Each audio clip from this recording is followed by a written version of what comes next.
అవన్నీ యాదృచ్ఛికమని మీరే చెప్పారు కదా సార్. అట్లా అనుకోవటంలో ఆనందం ఉంది, మీకు ఉంది ఆనందం ముందు. నాకేమో ఏదైనా కష్టపడకపోతే ఏది రాదండి. అక్కడ ఆయన ఎంతో కష్టపడతారు, ఓడిపోయిన వాళ్ళు కష్టపడతారు, గెలిచిన వాళ్ళు కష్టపడతారండి. నేను ఫ్లాప్ అయిన ప్రాజెక్టులకి కష్టపడ్డాను, గెలిచిన ప్రాజెక్టులకి అంటే సక్సెస్ఫుల్ ప్రాజెక్టులకి అంతే కష్టపడ్డాను. సో క్వైట్ కామన్ అండి. నాకంటే వేరే అలవాట్లు లేవు. సినిమా అంటే పిచ్చి, కష్టపడుతుంటాను. అందులో సొంత ప్రాజెక్టులు కదండి, ఫ్లాప్ అయినా డబ్బులు పోతుంటాయి. సో కష్టపడి పోగొట్టుకొని ఉండదు కదా. దశాబ్ద కాలం ఆల్మోస్ట్ 2015 తర్వాత మళ్ళీ మారిపోయింది, బడ్జెట్లు మారిపోయినాయి, పెరిగిపోయినాయి. సో ఇదంతా అనలైజ్ చేసుకుంటే ఇప్పుడు సినిమా తీసే విషయంలో మీరు మీ మేకింగ్ స్టైల్ కూడా మార్చుకోవాల్సిన అవసరం ఉందా? ఆ స్టైల్లోనే మీరు సినిమా దిగిపోతున్నారు ఎట్లాగా? అంటే నేను 1983లో మద్రాసు ట్రావెల్ చేశాను. అప్పటి నుంచి సొసైటీ వదిలేశాను. అంటే మీరు అనుకున్న సొసైటీ అంటే ఆంధ్రప్రదేశ్ని వదిలేసి తమిళనాడు వెళ్ళిపోయాం. ఏకంగా స్టేటే మారిపోయాం. కానీ సినిమాలు చూస్తూనే ఉన్నాం. కానీ నేను ఎప్పుడు డైరెక్టర్ అయ్యాను? 98లో అయ్యాను. సక్సెస్ఫుల్ సినిమాలు ఇచ్చాను కదా. ఇప్పుడు 2006 వరకు మీరు అనుకున్న దశలో వరుసగా 6 హిట్లు ఇచ్చాను కదా. సొసైటీకి దూరంగా ఉన్నప్పుడు ఇచ్చాం కదా. అది అట్లా ఉండదు. అప్డేట్ అనేది అవుతున్నారా లేదా? మీరు సినిమా ఇండస్ట్రీతో డైలీ సినిమాలు చూస్తున్నారా? డైలీ ఇన్ఫర్మేషన్ ఇన్పుట్ తీసుకుంటున్నారా? దాంతో మీ సెన్సిబిలిటీస్తో రియలైజ్ అవుతున్నారా లేదా అనే దాని మీద మనిషి యొక్క అప్డేషన్ ఉంటుంది. ఇప్పుడు ప్రతి వ్యక్తి సినిమాలు చూస్తుంటారు, చూసిన ప్రతి ఒక్కరు డైరెక్షన్ చేయలేరు. అప్డేషన్ అయ్యాం కదా అనుకుని సినిమా స్క్రిప్ట్ ఇస్తే మళ్ళీ పాత రకంగా ఆలోచించవచ్చు. అప్డేషన్ అయిన దానికి క్రియేషన్కి చాలా తేడా ఉంటుంది. సో దానికి దీనికి సంబంధం లేదు. నేను 83లో మద్రాసు వెళ్ళిపోయానంటే సమాజం మీ లెక్కలో సమాజానికి దూరంగా ఉన్న తర్వాత 13 ఏళ్ళ తర్వాత డైరెక్టర్ అయ్యాను. సక్సెస్ఫుల్ ఫిల్మ్స్ ఇచ్చాను బట్ అక్కడ అన్ని సినిమాలు చూసేవాళ్ళం, మలయాళం, తమిళం, అన్ని సినిమాలకి. ఇప్పుడు మేము డైలీ ఐమాక్స్ దగ్గర మీకు కనపడుతున్నాయి కదా. మీరన్నా మిస్ అవుతారేమో. నేను అన్ని సినిమాలు అక్కడికి వచ్చి నేను, నా వైఫ్, వీలైతే మా పిల్లల్ని కూడా స్కూల్ మానిపించేసి తీసుకొస్తాం. సినిమా ఏ భాష అయినా చూసేస్తానండి. అది అప్డేషన్ అయితే అవుతున్నాను. చౌదరి గారు అన్న, కోలుకోవటం అనేది తీసుకున్న దెబ్బను బట్టండి. కోలుకోవటానికి సమయంకి ఎందుకు తేడా ఉంటుందంటే, దెబ్బ తగిలింది, అంతకుముందు కూడా తగిలింది కదా దెబ్బలో. రేయికి ఒక్కదానికి ఎందుకు అడిగారు? అంతకుముందు తగిలిన దెబ్బలు కూడా. కానీ ఇంత గ్యాప్ తీసుకోలేదుగా అప్పుడు. అది మీకు కనపడుతుంది. గ్యాప్ను బట్టి మీరు ఎక్కువ దెబ్బ తగిలిందని మీరు అనుకుంటున్నారు. మీరు ఎందుకు అనుకుంటున్నారు మీరు చెప్పాలి. అంటే గ్యాప్ రావడానికి వేరే కారణాలు చాలా ఉన్నాయి. అవన్నీ ఏంటంటే సినిమా రిలేటెడ్ కాదు. అది సినిమా రిలేటెడ్ కాదన్నది. అంటే గ్యాప్ తీసుకోవటం సినిమా రిలేటెడ్ కాదు.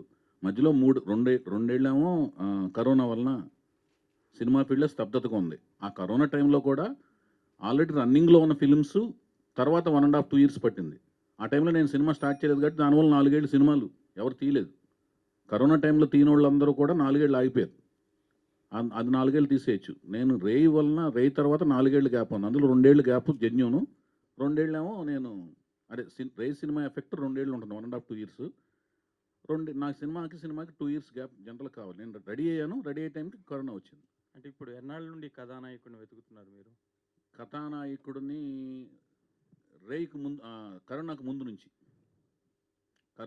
నుంచి దాదాపు 2018 ఎండ్ నుంచి ఎదుగుతున్నాను. అంటే అప్పటికి మీ దగ్గర కథ ఉందా? కథ ఉంది. కథలోని రూపాలు మారుతుంటాయి.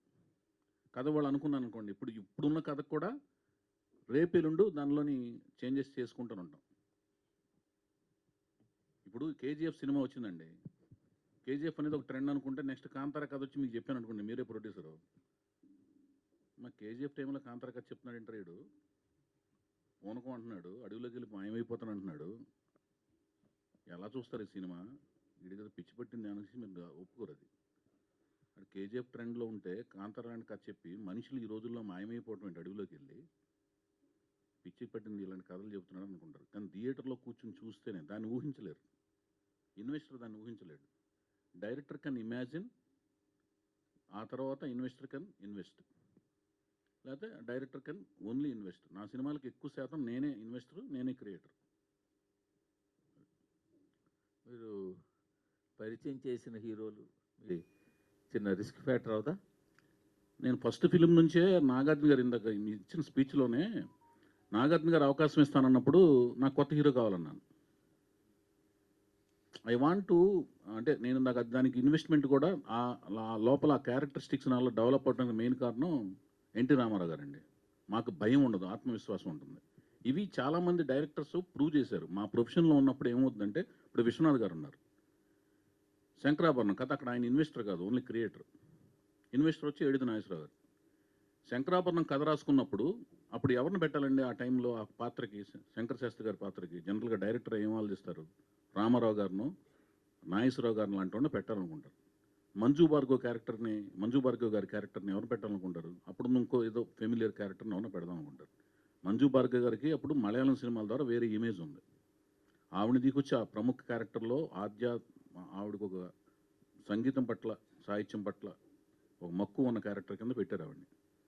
ఓకేనండి. శాస్త్రి గారి కిందేమో, అదే శంకర శాస్త్రి గారి కిందేమో ఒక పెద్ద హీరో దగ్గరికి వెళ్లకుండా ఒక కొత్త అతను దిగుచ్చి పెట్టారు. దానికి ఏంటంటే డైరెక్టర్కు ఉన్న శక్తి, ఆత్మవిశ్వాసంతోనే ఆ స్క్రిప్ట్ నేను ఆ పోర్ట్రేట్ చేయగలిగిన శక్తి ఉంటుంది. నాకు అసలు ఏమీ భయం లేదండి, ఇన్సెక్యూరిటీ లేదు. ఇన్సెక్యూరిటీ లేనప్పుడే, అంటే ఇప్పుడు వెళ్ళిపోయి అతను వెళ్ళి అడిగేద్దాం, నేను క్రియేట్ చేసిన రామ్ దగ్గరికి వెళ్ళి అడుగుదాం, అసలు ఆ ఆలోచన రాదు నాకు. మరి ఆ ఇన్సెక్యూరిటీ లేనప్పుడు ఎన్టీఆర్ ఫ్యామిలీ నుంచి తెచ్చుకోవడం, ఎన్టీఆర్ బ్యాన్ రైడ్ చేయడం ఎందుకు? నేను వెతుకుతున్నా కొత్త హీరోని ఎవరైనా తీసుకురావచ్చు కదా? అదేనండి. మీరు అడిగేది ఏంటంటే అతనే ఎందుకు అని మీకు ఫీలింగ్. నేను చెప్పేది ఏంటంటే ఇన్సెక్యూరిటీ లేదు, ఆత్మవిశ్వాసం ఉంది. లేదు. అంటే మీకు ఏంటంటే నాకు నచ్చకపోతే ఇతనే తీసుకొని అంటున్నా. అది కాదు సార్. ఆత్మవిశ్వాసం ఉన్నప్పుడు ఒక కొత్త వేరే మీకు అది చేసి చూపించే కదా. ఇప్పుడు ఆదిత్య ఓం ఉన్నాడు, ఉత్తరప్రదేశ్ అతను, నాకు తెలియదు, 1 year బ్యాక్ తెలుసు నాకు అతను. 1 year బ్యాక్ అతను వేరండి. I promise and I swear అండి, you can enquiry check with Aditya Om also. నేను హీరోయిన్ కోసం వెళ్తే అతను కనపడ్డాడు నాకు. ఇది వెరైటీగా ఎనర్జెటిక్గా ఉన్నాడే, ఫంకీ స్టైల్లో చాలా బాగున్నాడు. నాకు సుష్మా కౌల్ దగ్గర ఆ హీరోయిన్ పంపించమంటే ఇతను కూడా పంపించింది, బాగున్నాడు. అతను ఫాదర్ మదర్ ఎవరో నాకు తెలియదు. నేను లాస్ట్ 1 year బ్యాక్ తెలుసుకున్నాను, ఐ స్వేర్. సో వాళ్ళ ఫాదర్ అంట ఒక IAS officer, mother Samajwadi MLA అంట, నాకు తెలియదు. But he's highly dedicated. ఆదిత్యవం హైలీ డెడికేటెడ్, హైలీ డిటర్మిన్డ్. ఎంత రేంజ్ కంటే ఆ పొజిషన్ ఎప్పుడు చెప్పలేదు. బాంబేలో ట్రైన్ ఎక్కి, నేను ఫస్ట్ ఫిలింకి అలాగే నేనేమి ఫెసిలిటీస్ ఇవ్వనండి, జస్ట్ ట్రైన్ ఎక్కి లీ ప్యాలెస్లో షూటింగ్, ట్రైన్ ఎక్కి వచ్చాయి, బేగంపేటలో దిగిపో, డైరెక్ట్ షూటింగ్కి వచ్చాయి, ట్రైన్లోనే స్నానం చేసి వచ్చాయి, ట్రైన్లో స్నానం చేసి వచ్చాడు. నాకు 1 year బ్యాక్ తెలిసింది. నేను ఇప్పుడు మీరు అడిగే ప్రశ్న ఎలా ఉందంటే అన్నగారు, నా జర్నీ చూసి తెలిసి కూడా అడుగుతున్నారు మీరు. అది నాకు కొంచెం, అంటే నేను చెప్తాను. ఇప్పుడు హరికృష్ణ గారు ఇప్పుడు లాహిర్ లాయర్ అయిందా, ఒక నిమిషం వినండి అన్న వినండి. లాహిర్ లాయర్ అయిన తర్వాత అది 7th class పబ్లిక్ ఎగ్జామ్, ఓకేనండి. తర్వాత 8th 9th రిలీఫ్ ఉంటుంది, 10th మళ్ళీ పబ్లిక్ ఎగ్జామ్ కదా జనరల్గా. 7th అయిన వెంటనే మళ్ళీ యాసిడ్ టెస్ట్ అవ్వడం పెట్టుకుంటారండి. 48 ఏళ్ల వయసులో హరికృష్ణ గారిని, ఒక్క నిమిషం అండి, సిమ్రన్ గారిని పక్కన పెడితే, ఒక్క నిమిషం, సిమ్రన్ గారు సౌందర్య గారిని హీరోయిన్లుగా పెట్టి కమర్షియల్ సినిమా టైంలో పెద్ద హీరోని పెట్టి ఆయన పెట్టుబడి పెట్టరుగా సినిమాకి. నేను చేస్తాను. నా క్యారెక్టర్ ఎస్టాబ్లిష్ అయిన చేసుకున్న తర్వాత కూడా నందమూరి వంశం దగ్గరికి ఎందుకు వెళ్తానంటే అతను నచ్చాడు, బాగున్నాడు కాబట్టి వెళ్తున్నాను. ఇప్పుడు అతను ఒక్క నిమిషం అండి అన్న, అతను డైరెక్ట్ వారసుడు కూడా కాదు. డైరెక్ట్ వారసుడు అయితే సాలబిలిటీ వేరేగా ఉంటుంది, అర్థమైందండి. ఇప్పుడు మీరు ఇప్పుడు ఒక హీరో అనుకోండి, మీ హీరోకి డైరెక్ట్ కొడుకు సాయిధరం తేజు, రామ్ చరణ్ కాదు, ఓకేనండి. మన ఈయన పేరేంటి, ఇప్పుడు మేము పరిచయం చేసే అతను డైరెక్ట్గా ఒక హీరో గారు డైరెక్ట్ కొడుకు కాదు. వాళ్ళకు వేరే సాలబిలిటీ ఉంటుంది, ఇతనికి వేరే సాలబిలిటీ ఉంటుంది. ఇతనికి యాంటిసిపేషన్ వేరేగా ఉంటుంది, వాళ్ళకి వేరే యాంటిసిపేషన్ ఉంటుంది. అర్థమవుతుందా మీకు? సో ఇక్కడ మీరు ఏం ఆలోచించాలంటే, వైబిఎస్ చౌదరి జర్నీ ఏంటి, అతను తీసుకునే రిస్క్ ఏంటి, అతని క్యాలిక్యులేషన్స్ ఏంటి, అతను దేని మీద స్టిక్ అయ్యి వెళ్తాడు అనే దాని మీద మీరు నా జర్నీని కూడా అసెస్మెంట్ చేసి. మీ జర్నీ చూస్తేనే మీరు ఆదిత్యహోమం పక్కన పెడితే, ఆదిత్యం కాదు, హరికృష్ణ గారితో 3 సినిమాలు ఎవరైనా తీయగలరా? హరికృష్ణ గారు కాదండి, మీరు రాముని పరిచయం చేశారు, రామ్ ఒక్క నిమిషం రామ్ ఒక్క నిమిషం అన్న ఒక్క నిమిషం సినిమా వారసుడే. రామ్ రామ్ సినిమా వారసుడు కాదు. రామ్ సినిమా వారసుడు అయితే రవికిషోర్ గారు ప్రొడ్యూస్ చేయాలి. నేను ఎందుకు ప్రొడ్యూస్ చేయాలి? ప్రొడ్యూసర్ వదిలేండి సార్. ప్రొడ్యూస్ కాదండి, ప్రొడ్యూసర్ వదిలేయడం ఉన్నాడు కాబట్టి ఏంటన్నా? మీరు ప్రొడ్యూస్ కాదు కాదు చేస్తున్నారు. మూర్తి గారు ఒక్క మాటనండి. ప్రొడ్యూస్ చేయటం అనేది it's not an easy job. Ram మీద ఒక్క రూపాయి సాలబిలిటీ ఉండదు. 10 కోట్లు రిలీజ్ రోజున డబ్బులు పోయినాయి అన్నారు. 10 కోట్లు ఖర్చు అయింది నాకు. ఆస్తులన్నీ నా అన్ని స్టేకులో ఉన్నాయి. నేను మళ్ళీ శాటిలైట్ రైట్స్ తక్కువ రేటుకి అమ్మి వాటిల్ని జీటీవీకి తక్కువ రేటుకి అమ్మి, జీటీవీ రాఘవేంద్ర రెడ్డిని అడిగితే తెలుస్తుంది, పబ్లిసిటీ చేసి ఆడియన్స్ ఎవరు లేరు థియేటర్ల దగ్గర 4 వారాలు థియేటర్ల చుట్టూ తిరిగి నేను థియేటర్లో జనం ఉన్నారన్నట్టుగా మైకులతో మాట్లాడేవాడిని. బ్రహ్మాండంగా ఉన్నారు జనం, ఆనందంగా ఉంది. నాకు జనాలు మైకులు తిప్పదనేవాడిని. విజయవంతం చేసినందుకు ఆనందంగా ఉంది అని మాట్లాడేవాడిని. ఇవన్నీ నిజాలండి, ఫ్యాక్ట్స్. అది నెమ్మదిగా రొటేట్ అయ్యింది. లాహిర్ నా సినిమాలు, నా విజయాలన్నీ ఈజీగా రాలేదు అన్నగారు. మీరు చెప్పేది జాగ్రత్తగా వినండి. 11న దేవదాస్ రిలీజ్ అయింది, జనవరి 11. 12న స్టైల్ పడింది నెత్తి మీద. స్టైల్ ఏంటంటే ఇండస్ట్రీలో ఫస్ట్ ఆఫ్ ఇట్స్ కైండ్ లాగా చిరంజీవి గారు గెస్ట్ అపిరెన్స్. ఒక మాస్, పెద్ద బిగ్గెస్ట్ మాస్ హీరో. ఒక బిగ్గెస్ట్ క్లాస్ హీరో నాగార్జున గారు గెస్ట్ అపిరెన్స్. లారెన్స్. స్టైల్ పడింది, దెబ్బ కుదేలైపోయింది నా సినిమా. 11వ తారీఖు రిలీజ్ చేయరు యాక్చువల్గా. లవ్ స్టోరీలు చూసే సీజన్ సంక్రాంతి సీజన్ కాదు, లవ్ స్టోరీలు వెళ్ళరు. 12 స్టైల్ నా సినిమా పడుకుంది. 13 చుక్కల్లో చంద్రుడు, ఆఫ్టర్ నువ్వు వస్తానంటే వద్దంటాను, హార్ట్ థ్రోప్ అనమాట సిద్ధార్థ. నా యూత్ కూడా తెలిపారు, నా దగ్గర థియేటర్ దగ్గర జనాలు లేరు. 13న లక్ష్మి, పొంగల్, కరెక్ట్గా పొంగల్ సినిమాది. దానికి ఎవరు లేడు. కాలేజీలు ఓపెన్ అయినాయి, పొంగల్ అంతా సినిమాలు డిస్ట్రిబ్యూటర్ లెటర్లు ఇచ్చారు, టెర్మినేషన్ లెటర్స్. అక్కడి నుంచి నేను 13, 14 తారీఖులు అప్పటికప్పుడు తక్కువ డబ్బులకి, అంటే అంతకుముందు వచ్చిన ఆఫర్ కాదనుకొని చాలా తక్కువ డబ్బులకి, రీజన్ డబ్బులకి జీటీవీకి శాటిలైట్ రైట్స్ అమ్మేసి డబ్బులు పట్టుకుని తిరిగి 4 వారాలు తిరిగితే 4 వారాల తర్వాత పికప్ అయింది. హిస్టరీ అనమాట. 17 సెంటర్లు 175 డేస్ ఆడింది. తర్వాత 2 సెంటర్లు 175 డేస్. తీసిన థియేటర్ నుంచి మళ్ళీ తీసేసారు. ఈ సక్సెస్ తక్కువ అంచనట్లేదు. తక్కువ కాదు, నేను అనేది రాము కాదండి. ఎలా చెప్తున్నా కొత్త వాళ్ళతో చేస్తున్నాను, కొత్త వాళ్ళని ఎంచుకుంటున్నాను. మీరు ఎంచుకునే వాళ్ళంతా ఇండస్ట్రీలో ఒక సెక్షన్ బ్యాకప్ ఉన్న వాళ్ళే ఎంచుకుంటున్నారు. లాహిర్ ఎలాంటి సినిమాలు ఉన్నారన్నా అన్న? మీరు ఎన్టీఆర్ మూర్తి అన్న అభిమానం మీకు ఉంది, కానీ దాన్ని ఎక్కువగా చెప్పి అంటే దాన్ని కూడా సినిమాకి వాడుతున్నట్టుగా కాదు కదా అన్ని అంటున్నాను. కాదు కదా, మీరు అంటాం కాదు, మీరు గుర్తించట్లేదని నేను అంటున్నాను. లాహిరి హరికృష్ణ గారు ఈనాటే మెయిన్ స్ట్రీమ్ ఒక జంట. హరికృష్ణ గారు భానుప్రియ గారు ఇప్పుడు సీరియల్స్లో యాక్ట్ చేస్తున్నారు. హరికృష్ణ భానుప్రియ ఒక జంట. నెక్స్ట్ సుమన్ గారు పక్కన చౌదరి గారు. ఒక నిమిషం సుమన్ గారు ఒక్క నిమిషం అన్న, రిలేటెడ్ అడుగుతున్నాను, మీరు దానికి కూడా సమాధానం చెప్పి. ఒక నిమిషం. సుమన్ గారు పక్కన రచన గారు, ఇద్దరికి ఇన్నింగ్స్ అయిపోయింది. తర్వాత వినీత్ గారు సంగవి గారు, వాళ్ళ ఇన్నింగ్స్ అప్పటికి అయిపోయింది. ఆదిత్యవం మమికిత కొత్త 4 జంటలు ఎవరికన్నా సాలబిలిటీ ఉందా? వాళ్ళ మీద 1 నుంచి 1,50,00,000 సినిమా తీస్తే మేబీ సినిమా రిలీజ్ చేయడానికి ప్రోత్సాహం రావచ్చు. ఓకేనండి. 3,90,00,000 సినిమా తీశా నా సొంత. అప్పటికి నా అపార్ట్మెంట్ తాకట్టు పెట్టాను. నా భార్య నగలు, మా మదర్ నగలు, మా అత్తగారి నగలు అన్ని రిలీజ్ టైంలో అన్ని స్టేక్లో ఉన్నాయి. ఆ రోజున ఇప్పుడు చెప్తున్నాను, మర్చిపోయాను అసలు విషయం. రామోజీరావు గారు థియేటర్ మీద ఎక్స్ప్లాయిటేషన్ మీద ఫైనాన్స్ చేయకపోతే ఈ సినిమా రిలీజ్ అయ్యే కాదు.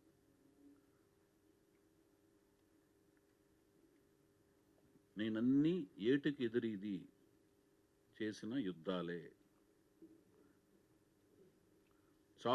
చావుకి మనం భయపడకూడదు, చావే మనం చూసి భయపడాలి. మందుని వేసుకుని దొనపోతలా తిరగడం కాదు. అది కానీ అన్నీ నేను నా క్యారెక్టర్లోంచి వచ్చే డైలాగులు. లాహిర్లో నా తల్లిదండ్రులు క్షేమంగా ఉన్నారంటే ఏమరపాటు నా కళ్ళకు మైకం కమ్మవచ్చు. వాళ్ళు ప్రమాదంలో ఉన్నారంటే నా కంటి పాప పెద్దదవుతుంది, లోకం అంతా పెద్దగా కనపడుతుంది, జాగ్రత్త పెరుగుతుంది. రెండురా అంటాడు చూడండి, అది నా డైలాగే. 100 మంది వెళ్ళి ఒక్కడిని చంపడం కాదురా సీమ సంస్కృతి, ఒక్కడే 100 మందికి సమాధానం చెప్పడం. మొదటి తిన్నాళ్ళు మీరు చేశారు, రెండోది నేను చేసి చూపిస్తా.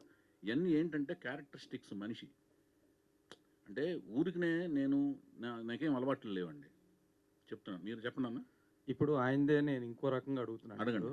కొత్త టాలెంట్ అన్నారు మీరు. కొత్త టాలెంట్, మీరు ఎంత కొత్త టాలెంట్ అన్నా కూడా నందమూరి క్లాన్ అనేది ఒకటి ఉంటుంది వెనకాల. ఆ నందమూరి తారక రామారావు, లేదా నందమూరి హరికృష్ణ గారు, లేదా ఇంకో నందమూరి అనేది ఉంది. మీరు ఇంతకు ముందు చెప్పారు చూడండి, ఆదిత్యభూమిని ట్రైన్లో వచ్చేసి ట్రైన్లోనే స్నానం చేసి అంతే వచ్చేయని. ఆ కొత్త వాళ్ళతో మీరు సినిమా తీయడం వేరు. ఈయన వెనకాల ఇంత నందమూరి క్లాన్ ఉన్నప్పుడు ఈయనకి కూడా మీరు అలాగే చెప్పి ఆ విధంగానే తీయగలరా? లేతే మీ మీద ప్రెషర్ ఉందా? ఆయన వెనకాల మీరు దేవుడిగా భావించే మీ నందమూరి తారక రామారావు మునిమనుడు గాబట్టి, హరికృష్ణ గారికి మీ మీద ఏమైనా ప్రెషర్ ఉంటుందా? ఏమి ఉండదు. ఆ! నేను ఎవరినైనా కొత్త వాళ్ళగానే ట్రీట్ చేస్తాను. ఏ కంఫర్ట్స్ ఇవ్వను. ఇంకా వాళ్ళకంటే తక్కువగా ట్రీట్ చేస్తాను. ఎందుకు తక్కువగా ట్రీట్ చేస్తానంటే వాళ్ళకి సినిమా అంటే అర్థమైంది. వాళ్ళు they are named by YVS products అని వాళ్ళు బయటికి వెళ్ళిన తర్వాత వైవిఎస్ ఏం చేశాడు. అప్పుడు మీరు మీ స్టూడెంట్ ఉంటాడండి, మీరు టీచర్ అయ్యారు అనుకోండి, వైవిఎస్ స్టూడెంట్ కింద బయటికి వెళ్తే ఏంట్రా వైవిఎస్ ఏదైనా మీకు నేర్పింది అంటారేమో, నాకు బ్యాడ్ నేమ్ వస్తుంది భయం. వాళ్ళందరికీ అన్నీ కరెక్ట్గా చెప్తాను. పైగా 11 నెలల నుంచి నేను కొత్త వాళ్ళని పరిచయం చేస్తే వాళ్ళతో ట్రావెల్ అవుతానండి. ఖాళీగా ఉంటాను, డైరెక్ట్గా తీసుకొచ్చి వాళ్ళని షూటింగ్ సెట్స్లో పెట్టను. వాళ్ళు 11-12 నెలలు వాళ్ళతో ట్రావెల్ అవుతాను. ఇప్పుడు తను లాస్ట్ ఇయర్ మార్చిలో చూశాను, ఏప్రిల్లో చూశాను, మార్చిలో ఎండ్లో ఓకే అయింది, ఏప్రిల్ ఎండ్లో చూశాను. అప్పటి నుంచి 11-12 నెలలుగా స్వయంగా నేనే కోచింగ్ ఇస్తాను. అంతేగాని నిన్న చూశాను ఇవాళ అది ఉండదు. అతనితో ట్రావెల్ అయ్యి అతని బాడీ బిల్డింగ్, డ్యాన్సులు, ఫైట్లు అవన్నీ కోచింగ్ ఇచ్చి, డైలాగ్ డెలివరీలు, సొసైటీ ఎలా ఉంటుంది, ఏ హీరో ఎబిలిటీస్ ఏంటి, ఏ హీరోస్ ఎందుకు పైకి వచ్చారు, ఏ హీరోకి ఉన్నాయి స్ట్రెంగ్త్లు ఏంటి, వీక్నెస్లు ఏంటి, అన్నీ నాకు తెలిసిన నాలెడ్జ్ అతనితో షేర్ చేస్తాను. వాళ్ళు ఇంతకాలం స్టడీ చేయలేరు కదండి, వాళ్ళు కాన్వెంట్ స్టూడెంట్స్ అవ్వచ్చు, వాళ్ళు మనం వెళ్ళినట్టుగా అన్ని సినిమాలకు వెళ్ళలేరు కదా పాపం. మనం చూసిన బుక్స్ మనం అన్ని చదవలేరు కదా, కొంత మనకు తెలిసిన టిప్స్ వాళ్ళకి ఇస్తాం. గీత గారిని అడుగుతాను, ప్రొడ్యూసర్. అమ్మో. కంగ్రాట్స్ గీత గారు, పెట్టారు ఏ న్యూ టాలెంట్ రోల్స్. అలాగే మీరు ఓల్డ్ టాలెంట్, అంటే మీరు కూడా యాక్టర్ కదా బేసికల్గా. మీరేమన్నా ఈ సినిమాలో యాక్ట్ చేసే ఛాన్స్ ఉందా? లేదండి, ఈ మూవీలో కేవలం ప్రొడ్యూసర్ పాత్రనే నిర్వర్తిస్తాను. ఆయన కథ, స్క్రీన్ ప్లే, డైరెక్షన్ ఆయనకి ఫుల్ ఫ్రీడమ్, ఆయన చూసుకుంటారు. సో ఈసారి ప్రొడక్షన్ అంతా నేను చూసుకుందాం అనుకుంటున్నాను. అంటే డైరెక్టర్స్ కూడా ఈ మధ్య చాలా సినిమాలు యాక్ట్ చేస్తారు, ఫాదర్ క్యారెక్టర్స్, బ్రదర్ క్యారెక్టర్లు కాబట్టి. చౌదరి గారిని కూడా ఒక క్యారెక్టర్ని పెట్టి చేయిస్తున్నారు సినిమాలు ఏమన్నా? Not in this movie, maybe in the future. Chowdary గారు అన్నా, అందరి ఆమోదంతోనే ఎన్టీఆర్ గారు, కళ్యాణ్ రామ్ గారు, బాలకృష్ణ గారు, అసలు కుటుంబంలో నందమూరి కుటుంబంలో ఎవరైతే ఉన్నారో వాళ్ళందరి ఆమోదంతోనే ఇతను పరిచయం అవుతున్నాడు. ఒక్కళ్ళు వాళ్ళు అని వాళ్ళు ఉన్నారు వీళ్ళు లేరు, వీళ్ళు ఉన్నారు వాళ్ళు లేరు, వాళ్ళు తెలియకుండా వీళ్ళు తెలియకుండా వాళ్ళు కాదు, అందరి ఆమోదంతోనే ఇతను పరిచయం అవుతున్నాడు. అది మీరు అంటే ఇప్పుడు చెప్పిన దానికి ఎక్స్టెన్షన్, మీరు అందరు ఆమోదంతోనే అంటే ఇండివిజువల్గా అందరికీ కలిసి వెళ్ళి ఈ హీరోని పరిచయం చేస్తున్నాను అని అన్నగారు ఒక మూర్తి గారు ఒక నిమిషం వినండి. మీకు ఆ వీడియో ప్రజెంట్ చేయాలని మీకు కావాలా? మీ వీడియో వెళ్ళి కలిసిన వీడియో సహా ఒక నిమిషం వినండి, ఒక్క నిమిషం. మీకు వీడియో ప్రజెంట్ చేయాలి అని అనుకుంటే next time I will present the video next మీకు. నేను మీకు కాదు, అట్లా మీరు అడిగింది వాళ్ళందరూ ఆమోదం తీసుకోవాల్సి వచ్చిందా అంటున్నాను నేను. తీసుకోవాల్సిన ఏంటండి ఇప్పుడు? అది కాదండి, అది ఒక్క నిమిషం వినండి. ఇప్పుడు మీ ఇంట్లో 4 కుటుంబ సభ్యులు ఉంటారండి. మీ 4 కుటుంబ సభ్యులు ఫెమిలియర్, మీ ఇంట్లో 4 కుటుంబ సభ్యులు ఉన్నారు, 4 ఫెమిలియర్ అనుకోండి. మీ అబ్బాయిని ఇంకోళ్ళకి ఇచ్చి పెళ్లి చేస్తున్నప్పుడు మీరు 4కి ఒక మాట చెప్పి ఇలా చేస్తున్నారని చెప్పుకోవటం ఆనవాయితీ. మీ 4లో ఒక ఆనవాయితీ ఉన్నప్పుడు ఈ అబ్బాయికి పెళ్లి చేస్తున్నానండి అని మీ 4 చెప్పుకుంటారు, చెప్పరా మీరు? ఈవిడెళ్ళి వాళ్ళకి బ్లెస్సింగ్ తీసుకుంటుంది కదా, అదే అందరి కుటుంబ సభ్యుల మధ్యన జరుగుతుంటుంది. అందులో వైఫో తండ్రో తల్లో లేదనుకోండి, ఇంక ఎక్కువ వాళ్ళ ఆశీస్సులు ఉంటాయి. అర్థమవుతుందండి? పాపం అనగానే అందరి బ్లెస్సింగ్స్ ఇంకెక్కువ ఉంటాయి. వైవిఎస్ గారు ఇప్పుడు నేను ఎందుకు అంటే కాదండి, నేను వెళ్ళి అడగటం అంటే నాకు అర్థం కాలే. మీ క్వశ్చన్ కరెక్ట్గా అడగండి అన్న. నేను వెళ్ళి అందరినీ కలమన్నారు నన్ను. నేను పర్మిషన్ ఏంటండి, అతనికి అందరు ఆశీస్సులు ఉన్నాయని నేను చెప్తున్నా. నేను వెళ్ళి పర్మిషన్ అంటే ఎన్ఓసి సర్టిఫికేట్ అడుగుతున్నారు మీరు? మూర్తి గారు లొకేషన్ పర్మిషన్ ఒక్క నిమిషం అండి.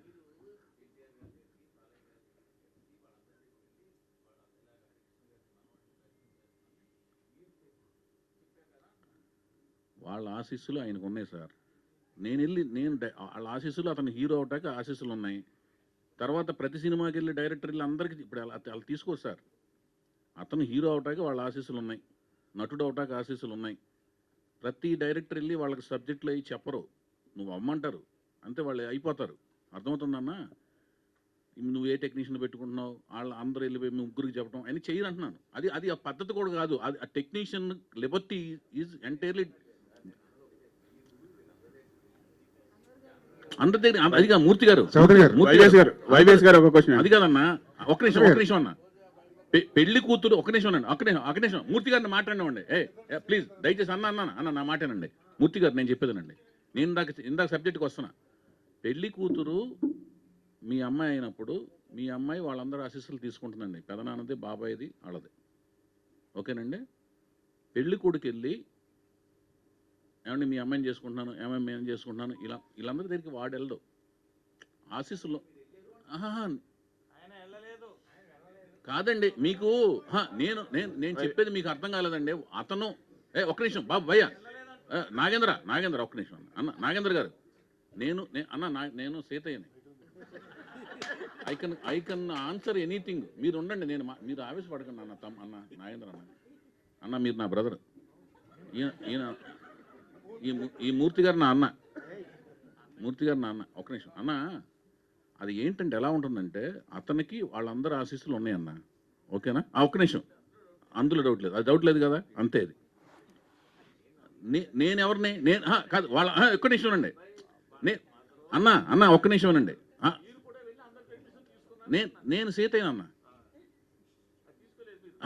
మీకు వద్దు, నేను సీతయ్యని, నేను రామాయణ కాదు.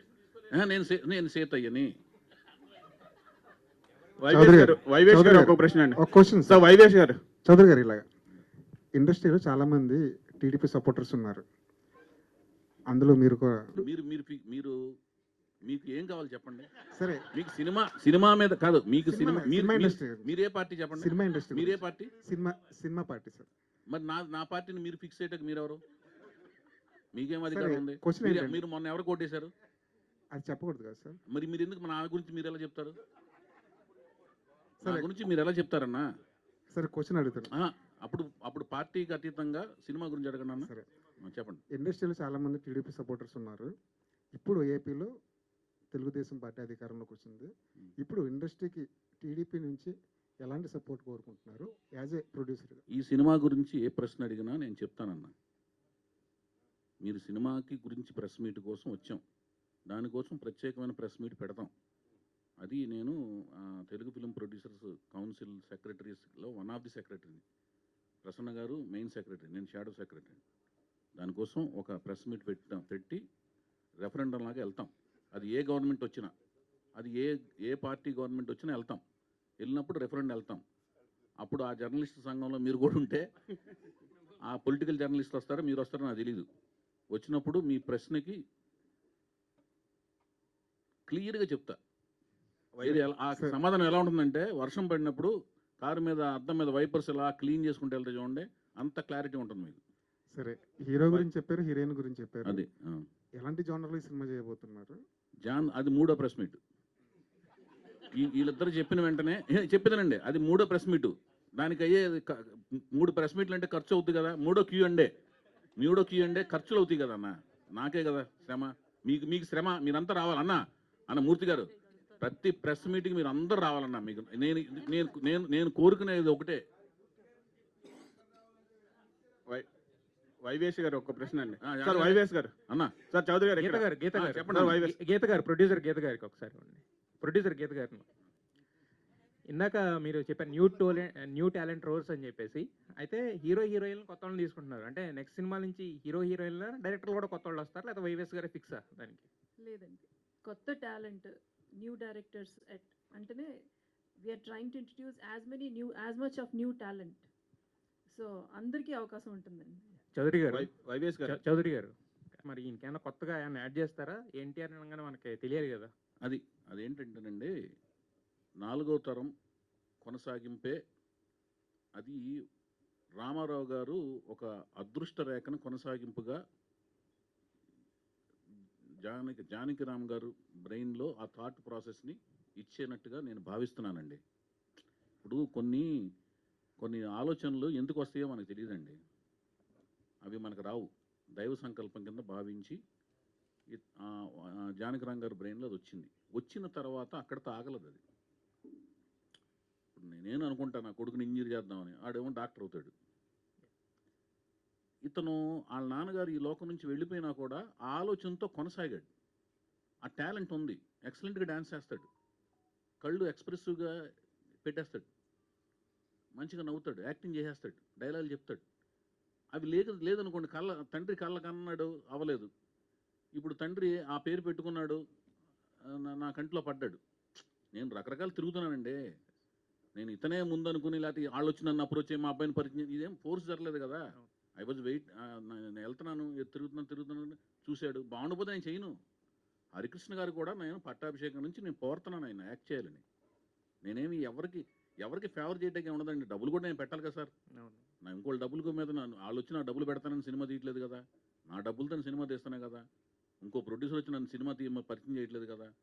ఇందాక మూర్తి గారు కూడా అడిగింది ఏంటి, వాళ్ళతో నేను తీస్తానంటే వాళ్ళు డబ్బులు పెడుతున్నారా? నేనే కదా డబ్బులు పెట్టి సినిమా తీసేది. డబ్బులు లాస్ అయితే నాకు అవుద్ది కదా.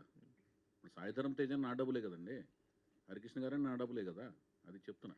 నేను అడిగిన పేరు అనేది ఏంటంటే ప్రజలకి వాళ్ళకి అర్థమైన దాంట్లోంచి పేరు క్రియేట్ అవుద్దండి. ఏ ఫామ్లో పిలవాలి, పరిచయం చేసేటప్పుడు వాళ్ళకున్న పేరుతో పరిచయం చేస్తాం. వాళ్ళ నాన్నగారు పెట్టిన పేరు అది. దాన్ని ఎలా పిలవాలనేది ప్రజలు నిర్ణయిస్తారు, ప్రేక్షకులు నిర్ణయిస్తారు, నెట్వర్క్స్ నిర్ణయిస్తాయి. అతని పేరును పరిచయం చేయడమే మా బాధ్యత.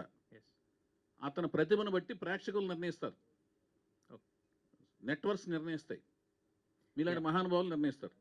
మహానుభావుల దాకా ఎందుకు లేను సార్. కాదు ఇప్పుడు మీకు వచ్చిన ఆలోచన ఉంది కదా, ఆలోచనలోంచి కొంతమంది దానిలోంచి ఆలోచించాలని నిర్ణయిస్తారు. అయితే ఇంకొకటి, ఇప్పుడు ఇంతకు ముందు మీరు మూర్తి గారు అడిగినా వేరే వాళ్ళు అడిగినా కూడా ఇప్పుడు ఏంటంటే వైష్ణవ్ తేజ్ గారిని ఇంట్రడ్యూస్ చేస్తున్నప్పుడు బుచ్చిబాబు సాయిధరం తేజ్ అండి కాదు వైష్ణవ్ తేజ్ గారిని ఇంట్రడ్యూస్ చేస్తున్నప్పుడు బుచ్చిబాబు గారు చిరంజీవి గారికి కథ చెప్పారు. అలాగే సాయిధరం తేజ్ ఇంట్రడ్యూస్ చేసినప్పుడు మీరు పవన్ కళ్యాణ్ గారి దగ్గరికి వెళ్ళి చెప్పడం అనేది జరిగింది. ఆయన అవసరం లేదన్నారండి. అది అవసరం లేదన్నారు. చెప్పేదండి, పవన్ కళ్యాణ్ గారు హరికృష్ణ గారు అదే నాకు కథ చెప్పాల్సిన పని లేదు, నీ మీద నాకు నమ్మకం ఉంది, నేను ఓన్లీ కథ చెప్పింది సీతారాముల కళ్యాణం అప్పుడు నాగార్జున గారికి, అది కూడా ఒక 10 to 15 minutes చెప్తుండగా ఇంకా అవసరం లేదు లేవయ్య అన్నారు. అదే సార్ నేను అనేది ఏంటంటే ఇక్కడ ఇప్పుడు ఈయనకి కేర్ టేకర్స్ కింద కొంతమంది ఉన్నారు. ఇప్పుడు నందమూరి జానకిరామ్ గారు అంటే ఇప్పుడు కళ్యాణ్ రామ్ గారు ఉన్నారు, అలాగే ఎన్టీఆర్ గారు ఉన్నారు. బేసిక్ ఏంటంటే మనం వారసుని ఇస్తామన్నప్పుడు ఇప్పుడు వైఎస్ చౌదరి గారు బాగా తీస్తారు సినిమాలు, ఓకే, బట్ ఎలాంటి సబ్జెక్టు ఏంటని తెలుసుకోవాలనేది జనరల్గా ఉంటుంది వాళ్ళు కేర్ టేకర్స్ కింద ఉన్నప్పుడు. ఒక పాయింట్ అన్నా చెప్పారు ఎవరికైనా, అంటే అందరి దగ్గరికి తిరగాల్సిన పని లేదు, కేర్ టేకర్ కింద ఉన్న వాళ్ళకి లేదా అట్లీస్ట్ వాళ్ళ మదర్కైనా ఒక పాయింట్ అనేది చెప్తాం కదా. ఎవరికైనా చెప్పకుండా మనం డైరెక్ట్గా ఇలా వైఎస్ చౌదరి గారు వచ్చారు సినిమా అంటే ఇచ్చారు కదా ఎవరు కూడా. ఎవరు నేను ఎవరికి ఏమి ఇంతవరకు నేను ఆ ఫస్ట్ చెప్పిన సీతారాముల కళ్యాణం తర్వాత ఇంతవరకు ఎవరికి కథ పాయింట్ ఇదని చెప్పి నేను సినిమాలు చేయలేదండి. కథ మొత్తం చెప్తాను, అందరికీ చెప్పాను. వాళ్ళైతే కండిషనల్గా ఎప్పుడు ఇది కథ, ఈ కథ చెప్తేనే మేము సినిమా అనేది ఎవరికి జరగలేదు. ఈ సినిమా కథ ఇప్పటివరకు ఎవరెవరికి చెప్పారు? అందరికీ తెలుసండి. ఓకే, మొత్తం అంటే ఎన్టీఆర్ గారికి, కళ్యాణ్ రామ్ గారికి. మీకు ఏం కావాలి భయ్యా? ఇది ఎవరికి తెలుసు అంటున్నా. నీకు ఎవరెవరు పర్మిషన్ లెటర్ కావాలి చెప్పు. కాదు కదా మీకు కథ అందరికి తెలుసు అన్నారు కదా, ఎవరికి తెలుసు అని అడుగుతున్నాను. నీకు ఈ ప్రెస్ మీట్ ద్వారా ఏం కావాలి చెప్పు. ఈ కథ ఎవరికి తెలుసు అని అడుగుతున్నాను నేను. అడిగి నీకు అందులో నీ ఆనందం ఏంటి? నీకెందుకు తెలియాలంటున్నాను, నీకెందుకు తెలియాలి? మీ ఆలోచనకి అంతరంగం ఏంటి? బాహ్య రూపం అర్థమైంది, లోపల అంతరంగం చెప్పు. అంతరంగం ఎందుకు అంటున్నది? ఈ సినిమాకు ఉపయోగపడేది అన్నది ఎవరికి? ఆయనకు తెలిసిందా తెలియదా అనేది నీకు ఉపయోగపడే, అందులో నీ ఉపయోగం ఏంటంటున్నాను, నీ ఉత్సుకత ఏంటి? ఉత్సుకత కాదు సార్, మీరు ఏం చెప్పారు? ఇప్పుడు కాదండి, సినిమా చేసే అతనికి తెలుసా తెలీదా అని అడగడం వరకు మీకు సినిమా చేసేవాడికి తెలుసు, మీరు అది అడగలేదు. వాళ్ళ కుటుంబంలోని అందరికీ తెలుసా అని అడుగుతున్నారు. వైఎస్ గారు ఇక్కడ సార్ కూడా కొత్త టాలెంట్ తీసుకోబోతున్నారా? ఇలాంటి ఏమైనా టాలెంట్ హంట్ ఏమైనా నిర్వహించబోతున్నారా? దీనికి అది హంట్ అనే మాట అనేసాం అనుకోండి రాజేష్ గారు, అంతే కదా. అయితే హంట్ అనగానే ఏంటంటే ప్రవాహం వచ్చి మన మీద పడుద్ది. మనం మన సైడ్ నుంచి చేస్తే బెటర్. హంట్ని అనౌన్స్ చేసిన వెంటనే ఒక ప్రవాహం మన ఎత్తుమే పడిపోద్ది, అది ఫ్లడ్ లాగా పడిపోద్ది, మనం ఎత్తుకోలేము, అందులో కొట్టుకుపోతాం మనం అందులో. అందుకని మనకు కావాలన్న విషయం మనకు తెలుసుకుని మనం ఎత్తుకోవటం బెటర్ అని నా ఫీలింగ్. అలా ఆ పని చేస్తున్నా. వైవిఎస్ గారు అమ్మ సార్, ఇప్పుడు- వైవిఎస్ చౌదరి గారు ఇప్పుడు మీరు అప్పుడు తీసిన బట్టి ఏ టైప్ సినిమా చేయాలనుకుంటున్నారు? అంటే నేను కొంచెం లేట్గా వచ్చాయి కాబట్టి ఉమ్. అడిగేశారా? అడిగారు కానీ అందులో, అడిగారు కానీ మీరు నా ఫ్రెండ్, మీరు ఏమైనా అడగచ్చు. చెప్పండి థ్యాంక్ యూ ఏంటన్నా. Thank you. అంటే ఇప్పుడు పాన్ ఇండియా లెవెల్లో వస్తున్నాయి సినిమాలు. అవును అంటే ఈ వీళ్ళు హీరో చిన్న హీరో అయినా అవును. పెద్ద రేంజ్లో చూపించాలన్న డైరెక్టర్లో ఒక ఆశ ఉంది. ఆ కోణంలో మీరు ఎటువంటి జాగ్రత్తలు కాదు, అది తీసుకున్నారు? కాదు. ఇది నా కథకి జస్టిఫై దట్టుగా నేను తీస్తానండి. తీసిన తర్వాత దానికి క్రియేట్ అయిన వాల్యూమ్ను బట్టి అది పాన్ ఇండియానా స్థాయి అనేది, ఎందుకంటే కొత్త వాళ్ళతో తీస్తున్నాం కాబట్టి కథ తయారవుతున్న ప్రాసెస్లో దానికి వచ్చే హైప్ను బట్టి రేంజ్ విస్తీర్ణం అనేది అర్థమవుద్ది. అది వ్యాపార ధోరణిలో అది పాన్ ఇండియా అవుద్దా లేదనేది అర్థమవుద్ది. సార్ చౌదరి గారు, వైవిఎస్ గారు ఒక క్వశ్చన్ అండి. సార్ ఒక క్వశ్చన్ అండి. అయితే మీకు ఇండస్ట్రీలో చాలా మంది పరిచయం, ఎన్టీఆర్ ఫ్యామిలీ నుంచి మెగాస్టార్ ఫ్యామిలీ వరకు, ఏఎన్ఆర్ ఫ్యామిలీ. అయితే ఒక న్యూ బ్యానర్ స్టార్ట్ చేస్తున్నప్పుడు ఇండస్ట్రీ నుంచి ఎవరిని పిలవలేదా? అంటే అర్థం కాలేదు. అంటే ఒక చిన్న లాంచింగ్ లాంచింగ్ అంటే ఇప్పుడు నేనే ఒక రామారావు గారి ఆశీస్సులతో తీసుకుని ఘాటుకెళ్ళి రామారావు గారి ఆశీస్సులు తీసుకున్నా. అది ఎంత పవర్ అనేది మీకు అర్థమవుతుందా? అది మామూలు పవర్ కాదు. ఆ పవర్ శక్తి స్వరూపం ఎలా ఉంటుందంటే దానికి ఇంకా విలువ కట్టలేం. ఆయన శక్తిని మేము భుజం మీద వేసుకొచ్చి ఇప్పుడు ఆ శక్తి ఇక్కడ తిరుగుతుంది. అది ఆ వైఫై రేంజ్ మనం చెప్పలేం జోన్ల కింద. ఆ శక్తి ఉన్నప్పుడు ఇంక ఎవరు అవసరం ఏముందండి? అంటే అందరు ఆశీస్సులు ఉంటాయి. నేను ప్రాజెక్ట్ స్టార్ట్ చేశాను అనగానే సినిమాలో నేను పనిచేసిన అందరి మనసులు నన్ను బ్లెస్ చేస్తుంటారు. వాళ్ళకి సమయం మళ్ళీ అడగటం, వాళ్ళని పాపం వాళ్ళు ఏదో ఉన్న దానిలో ఇబ్బంది పెడతాం నాకు ఇష్టం లేదు. అందరు ఆశీస్సులు నేను ఇప్పుడు నా రూమ్మేట్ రవితేజ్ ఉన్నాడు, ఆయన హీరో, ఆయన ఆశీస్సులు ఇప్పుడు ఉంటాయి. నా మిత్రుడు మహేష్ బాబు ఉన్నారు, ఆయన ఎప్పుడు నేను బాగుండాలనే కోరుకుంటారు. నాగార్జున గారు అయితే ఆయన స్టూడియో ప్రొడక్ట్ని, బాలకృష్ణ గారు అభిమానిని, గుడివాడలో ఉన్నప్పుడు రామారావు గారి కంటిన్యూషను ఆయనతో పనిచేశాను. ఆయన ఎప్పుడు నా విషయసే కోరుకుంటారు, నా మంచి కోరుకుంటారు, ఆయన కుటుంబం కానీ ఆయన కానీ. ఇంకా మిగతా అందరూ కూడా మన నందమూరి వంశంలో ప్రతి ఒక్కరు కుటుంబ సభ్యులందరూ కూడా నా మంచితనం కోరుకుంటారు. ఇప్పుడు మా సినిమా కథానాయకుడు మంచితనమే కోరుకుంటారు, అతను మంచి జరగాలని కోరుకుంటారు. వాళ్ళందరూ విషయస్ ఉన్నాయి. పైకి ఇదేం ప్రకటనే కదండి, సంస్థ ప్రకటనను అతను పేరు ప్రకటించే కార్యక్రమే కదా అది. సో మీరు ఇందాక హీరో గురించి చెప్తూ చాలా ఎస్టాబ్లిష్ చేశారు, ఎన్టీఆర్ని చూసినట్లే ఉంటుందని చెప్పి. ఎన్టీఆర్ చూసినట్లు అనలేదండి. ఓకే, కళ్ళ గురించి కానీ బాడీ గురించి ఇట్లా చెప్పారు చాలాసేపు. అవును. సో అంటే ఆయన ఎప్పుడు పరిచయం చేస్తున్నారు, షూటింగ్ ఎప్పుడు మొదలవుతుంది? అది నేను నెక్స్ట్ ప్రెస్ మీట్లో 3 ప్రెస్ మీట్లు పెడతానండి. నెక్స్ట్ ప్రెస్ మీట్లో డెఫినెట్గా అతని ముఖ చిత్రాన్ని పరిచయం చేస్తాను, మనిషిని ముహూర్తం షాట్లో పరిచయం చేస్తాను. So final question, last 10 years నుంచి కూడా మీరు ఇండస్ట్రీకి దూరం ఉన్నారని కాదు కానీ మూవీస్ రాలేదు. అంత హిట్స్ ఇచ్చిన ఒక డైరెక్టర్ అన్నేళ్ళు ఎందుకు గ్యాప్? అంటే ఇందాక మీరు చెప్పిన ఆన్సర్ అయితే సాటిస్ఫాక్షన్ లేదు, సో అందుకే మళ్ళీ రిపీట్ చేస్తున్నా. గ్యాప్ అదే 2018 నుంచి సినిమా తీద్దాం అనుకుంటున్నాను అండి. మధ్యలో కరోనా వలన అమెరికా వెళ్ళిపోయి బ్లాక్ అయిపోయాం 1.5 2 years. కరోనా టైంలో అమెరికాలో బ్లాక్ అయిపోయాం 1.5 2 years అక్కడే ఉండిపోయాను. అప్పుడు అనిశ్చిత అండి, నేను కొత్త వాళ్ళని అనుకుంటున్నాను, కొత్త వాళ్ళతో ప్రాజెక్టులు ఫోన్లో ఫైనలైజ్ కాలేదు, అమెరికాలో ఉండిపోయాను 1.5 years బ్లాక్ అయిపోయాను. రేకి 18కి మధ్యలో చాలా గ్యాప్ ఉంది కదా. అదే ఆ 18లోనే నేను ప్రిపేర్ 2 ఏళ్ళు, నేను సినిమాకి 2 ఏళ్ళు అండి. ఇప్పుడు 2003లో సీతయ్య అండి, 2006లోనే వచ్చింది దేవదాసు, 3 ఏళ్ళ గ్యాప్ అక్కడే ఉంది. సో మేడం గీత గారు నాకే చెప్తారండి. సో ఆయనతో ప్రతి మూమెంట్, ఆయన ఆలోచన ప్రతి మూమెంట్లో I'm with him, I'm travelling along with him.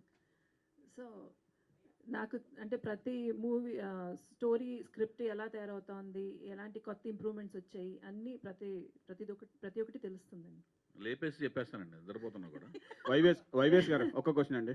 Sir 83 నుంచి మీరు పక్క రాష్ట్రాల్లో ఉంటున్నా సరే మీ రాష్ట్ర ఇందులో నేను ఒకటే ఇన్ఫర్మేషన్ ఇస్తాను. ప్రతి సంవత్సరం ప్రతి ఎలక్షన్కి వెళ్ళలేదు, ఒక ఇన్ఫర్మేషన్ చెప్తా.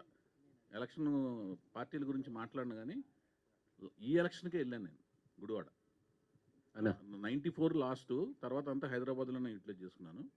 ఈ ఎలక్షన్ అప్పుడే అంటే అక్కడ ఓటు ఉంది కదా అని అక్కడికి వెళ్ళాను. డైరెక్టర్ గారు, మీరు ఇప్పుడు వీళ్ళ అబ్బాయిని పరిచయం చేస్తున్నారు, సేమ్ టైమ్ మేబీ రేపు పొద్దున అతన్ని లాంచ్ చేయడం కూడా ఒక ప్రెస్టేజ్ కదా. సో దీన్ని ఎలా చూస్తున్నారు ఈ లాంచ్? అసలు మేమందరం రామారావు గారు బాలయ్య బాబు గారిని పరిచయం చేస్తున్నారనేది 1975లో ఎప్పుడైతే అన్నదమ్ముల అనుబంధం చూసామో, బాలకృష్ణ గారు లాంచింగ్ కోసం ఎంత అవైట్ చేసామో, ఎంత తహతహలాడామో, నిజంగా తహతహలాడామండి. గుడివాడలో ఫ్యాన్స్ ఓపెన్ చేసి అప్పుడు మద్రాసు ట్రైన్ ఎక్కాను బాలకృష్ణ గారికి. తర్వాత మద్రాసు వెళ్ళి ఫ్యాన్స్ లెటర్స్ రాసి ఎన్టీఆర్ ఫ్యాన్స్ అంతా ఎన్బీకే ఫ్యాన్స్ అవ్వాలని బాలకృష్ణ గారి దగ్గరుండి చాలా సినిమాల వరకు లెటర్స్ కరస్పాండ్ చేసినవాడిని. ఆయన ఎంట్రీ కోసం ఎంత అవైట్ చేశామో, బాలకృష్ణ గారి అబ్బాయి మోక్షజ్ఞ ఎంట్రీ కోసం అంతే అవైటింగ్ అండి.